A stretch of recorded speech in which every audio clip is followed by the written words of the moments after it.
What's up guys, welcome to this episode of HeadtoHead Battles. In today's episode we're going to be talking about 5 rogue decks post-TOON chaos that I feel can definitely contend against the meta. Make sure to always subscribe, like, and comment. Hit that notification bell to join the notification squad, because apparently only 16% of our total amount of subs are notification squad. So help us fix that by clicking the little ring-a-ding-ding button. And we recently switched our stream schedule to Monday, Wednesday, Thursday, and Sunday. So come join us at those days at 7:30 p.m. EST. We do a lot of box openings. We sing some songs. We do some Papega duels on Dueling Book, all right? And you're pretty much guaranteed to have a good time. So let's roll the intro and get on with this video.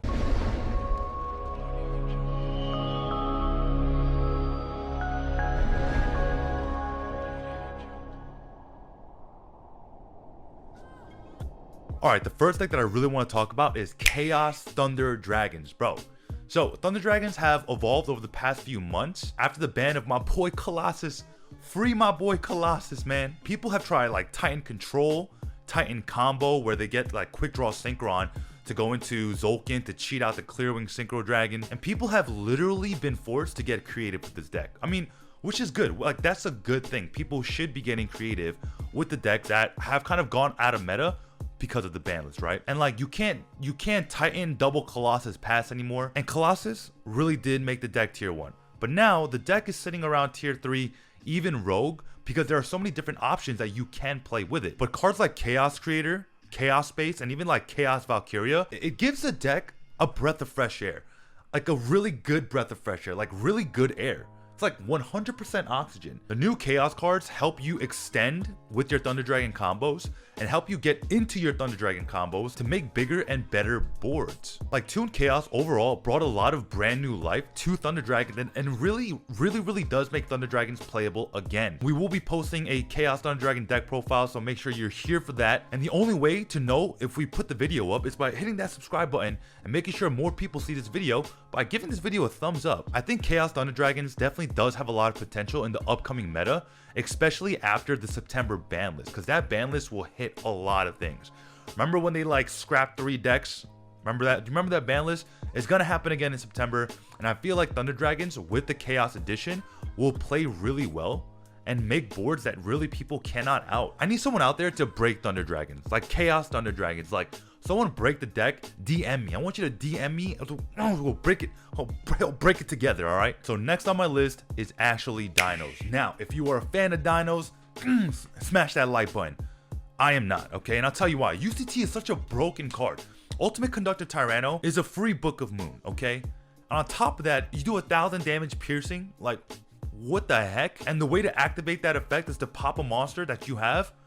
And your monsters have pop effects in the graveyard. Like, the deck is so broken. But real talk, UCT and Dinos is a really good deck. Like, it does a lot in archetype, and I love decks that can do that. Like, decks that are good without toolboxes. I feel like that is what makes a really good deck, right? And like, what makes the deck more fun to play? Because like, you're not sitting there going into Utopia, Double, into Double or Nothing, and blah blah blah blah blah, right?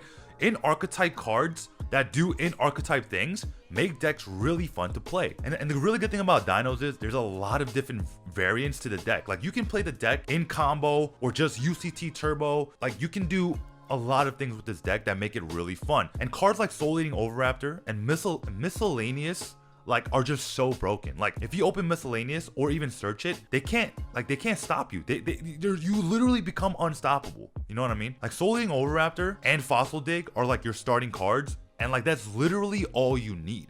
And Miscellaneous gives you a layer of protection. Like, it just, the deck does so much early that if you don't stop the right cards, the deck just goes off. Like, you can't stop it. This deck used to be really expensive because the structure decks were like $30 to $40 a pop, or just even impossible to find, right? But now, at the day of recording, Konami has re-waived the Dino Smasher's Fury structure deck, which means you can play Dinos for $30. The deck is so good, and if you haven't picked it up, this is budget and rogue. It's a budget rogue deck, which means, oh my god, like, why are you not playing this? And on top of that, why don't you have it just to learn how to play against it? Because it's a really popular deck. If you can't beat them, join them. And also, another really good thing about this deck is you don't really need the extra deck, which means you can actually run Pot of Extravagance, right? And Pot of Extrav just got a reprint in TOON Chaos, so it's not a $100 card anymore. Like, go run the most powerful version of the deck. Like, now. The only extra deck monsters you really need are Dolka and Lagia and maybe Tornado Dragon. But even then, like, UCT is just so broken. It's so broken, man. There's not really much to say else about dinos. Can we get some hashtag Dino DNAs in the comment section, please? Hashtag Dino DNA. Let's go. All right, so next on my list is actually a fan favorite. And no, I didn't do it for the clickbait. It's actually a good road deck, and we're talking about Heroes. Now, what makes Heroes so good? Well, Heroes on the tier list have been everywhere.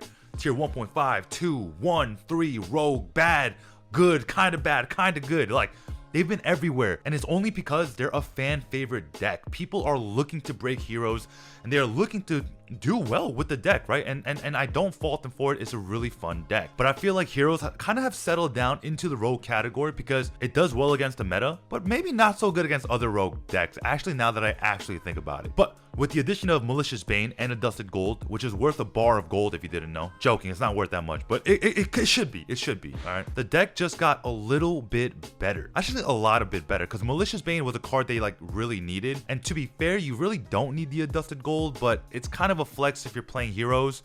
So why not just play the best variant that costs the most anyways? And for some reason in TOON Chaos, Heroes got reprints of everything, especially Acid and Diane, which are two of the more notable ones, because Acid was sitting at $30 and so was Diane. Diane was sitting like pretty close to 25. Good on you, Konami, for coming out of left field with the Heroes reprint. Now, we all know hero players like to max rarity, and slapping down Nibiru on a $1,000 deck is really fun, but the deck still does a lot. And fun fact, I've Nibiru'd MBT at locals, and he was playing Heroes, and he still slapped me. He still slapped me. All right. Now, the deck does a lot. It can OTK, it can control, it can OTK and control at the same time. Like, double Dark Law, Plasma Pass might seem like a pretty weak board, but a lot of meta decks actually can't get past it, right? Because a lot of meta decks require cards in graveyard to work.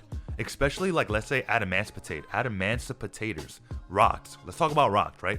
All their cards need to be in the graveyard to work, right? So having a single-sided Macrocosmos and a Plasma actually make the deck really hard to out. Especially if Rocks are Elvish, they don't open the right opening hand. Like, they really can't do anything. And also, let's not forget about Trinity. Trinity is like the OG OTK machine. If you've ever been OTK'd by Trinity, comment down in the comment section down below.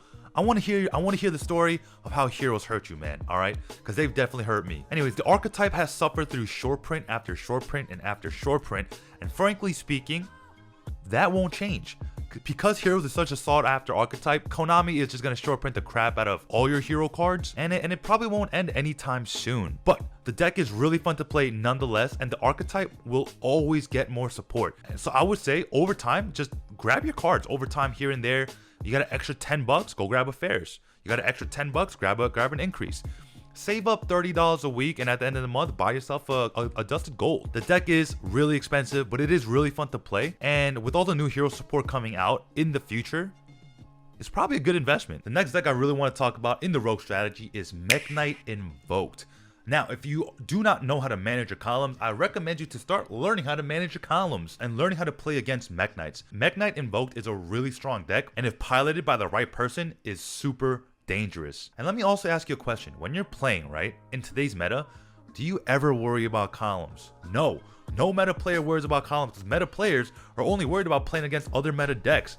Do Rocks and Elish need column control?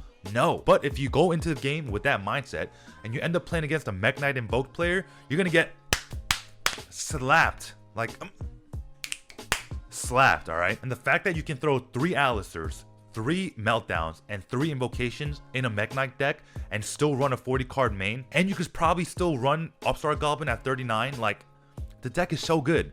And it does a lot. And also, do you know what their field spell does? If they banish 8 Mech Knights from the graveyard, they can literally rip your entire hand and your entire extra deck. And playing the Invoke package in Mech Knights makes Mech Knights easier to dump into the graveyard. I hate it when this happens to me. They literally slap down Scars and you have no interruption. You have no hand or extra deck to play in your next turn, unless you're playing Grand Maju and you top deck Desires. And then you also draw Grand Maju and a Gizmech. That'd be broken. But the one downside to Mech Knight Invoked is it requires a pilot, a really good pilot. The deck in itself is good. Yes, you're not wrong.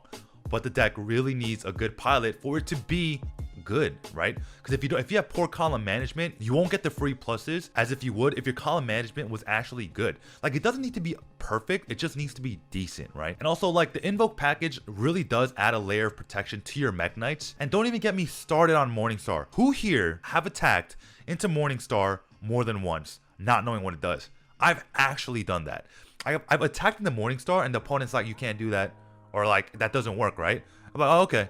And then come next turn, I would reset up and attack again. And they're like, are you serious? And I'm just like, yes. There are a lot of things that make the deck really good, and just being able to run the invoke package to its advantage and have such synergy makes the deck really good. And the deck in itself, pure mech knights, it's still a really good deck.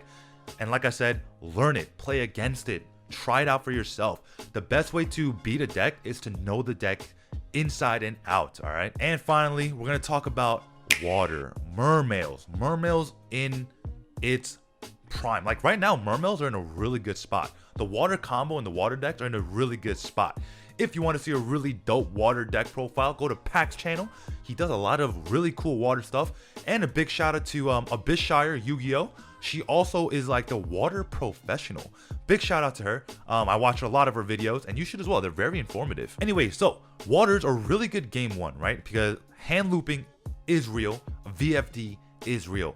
But the problem with waters is they suffer game 3. Like 2 and 3, they suffer. So hopefully you win the die roll. And even going second, waters are still really good. Although they are a tiny bit fragile and can't play through like more than 2 or 3 interruptions. But if you go uninterrupted, you can hand loop and VFD and still win turn 3, right? Turn 3 and 4. But if you do win the die roll, the hand loop should be really good. And the deck is really good at stopping players from playing turn 2, right? Because VFD and a hand loop, like what can you possibly do against that? Like waters can rip like 3-4 cards out of your hand turn 1, plus you're under VFD. Like there's not much that you can do in regards to that, and that's what makes waters so dangerous, because they can easily do that. It's very consistent. They can consistently hand loop you and consistently get into VFD. Think about that. That's broken. And a lot of people do end up playing the Hulk combo into Auroradon to give them the free pluses to get into VFD, right?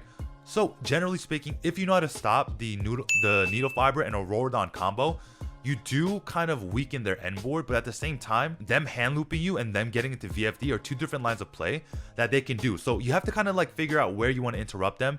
And again, if you want to know where to interrupt them, you have to know the deck inside and out. Go learn the deck, pick the decks up, and don't forget, they're also going to end on Borreload Savage as well. So we're talking about VFD, Borreload, hand loop. Crazy deck. And on top of that, the deck is either really cheap or really expensive. You could play max rarity waters, which I would probably not, or you could play low rarity waters, which I probably will. It's like Fuji water and Poland spring water almost. Anyways, guys, thank you for sitting through this long video. And remember, guys, you have to understand what makes a rogue deck, right? Like, why is rogue deck not tier 3, right? Rogue decks are decks that are just not part of the meta tier, right? Rogue decks have tiers in their own rights, but rogue decks are essentially decks that can beat the tier 1 decks, but kind of lose to other rogue decks, which is really funny.